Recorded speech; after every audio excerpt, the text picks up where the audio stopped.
Hello, Venice family. I hope you've been having a lovely and wonderful day. I just want to take a couple minutes to discuss a couple of things that really stood out to me this past weekend regarding Pastor Nathan's wonderful sermon on Joyfull.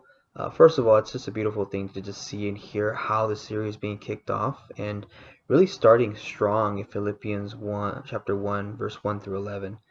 And there was just many things that stuck out to me throughout the sermon.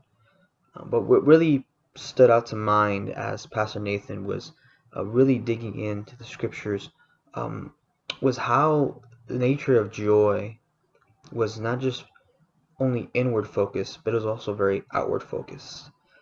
There's something very beautiful and powerful about what Paul shares in this passage, specifically in verse 6 and also in verse 8, how there is an awareness of what is taking place inwardly and what is taking place and what is taking place outwardly. So to really ground what I'm trying to say, let's start with reading verse 6. And it reads, "And I am sure of this, that he who began a good work in you will bring it to completion at the day of Jesus Christ."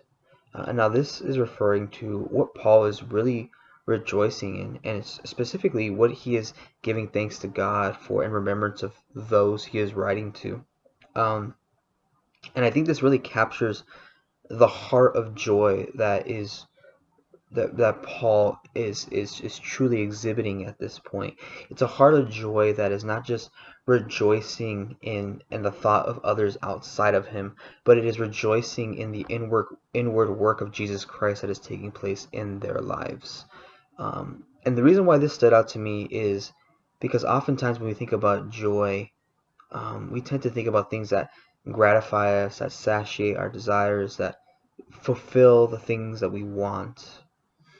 But there's something about this joy that's being defined and it's being characterized in this passage that is not inward focused per se, um, but is actually more set on the work that's being taking place outside in the lives of those around us, or more specifically in our brothers and sisters of Christ. But it's also not lacking that inward nature, because what's really taking place is, instead of gratifying our own personal desires that we want to be satisfied with, the inward work that's taking place that we rejoice in is the work of God, the work of Jesus Christ, the transforming work that transforms us into less of ourselves and more of that of Jesus. And I think that was really powerful for me, because oftentimes when the world talks about joy and we even think about joy, sometimes even in our prayers, when we're praying for joy or setting our mind on joy, we find ourselves thinking about things we want, things that'll make us happy, things that'll satisfy us. But there is something that really comes to mind when we think about joy. In fact, Paul makes it very, very defined in the later verses, specifically in it is in verse 9 through 11. And I'll read it now. It says, "It is my prayer that your love may abound more and more with knowledge and all discernment, so that you may approve what is excellent, and so be pure and blameless for the day of Christ, filled with the fruit of righteousness that comes through Jesus Christ, to the glory and praise of God."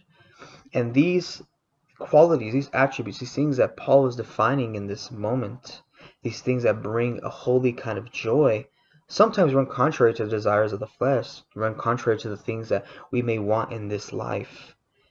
But I think that's what really sets apart what the series is trying to make aware, specifically with the term joyful, Full, because yes, we can be joyful in the things of the world, but there is a type of joy that truly satisfies us and fulfills us, that really brings us up to a place to really bear witness to the goodness of God, and to put aside the things that we desire in this life, and rather surrender to the things that God desires, and to actually find a satisfying life and a fulfilling joy in that Paul is expressing throughout this passage.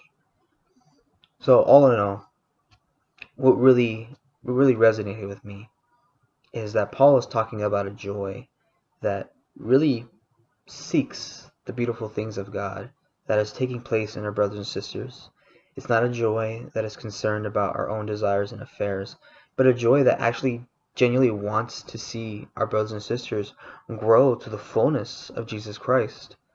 But it's also a joy that's not lacking awareness of how God is also doing a beautiful, wonderful work in us and is moving us to set our minds on things that are beautiful, that are pure, that are righteous, and to be filled with a knowledge and a discernment being an awareness of these holy things that truly ground us in the love of God rather than the love of self. And that to me is a very beautiful reminder of how a life walking with Jesus Christ truly can be something that is joyful. Have a blessed day, y'all. God bless.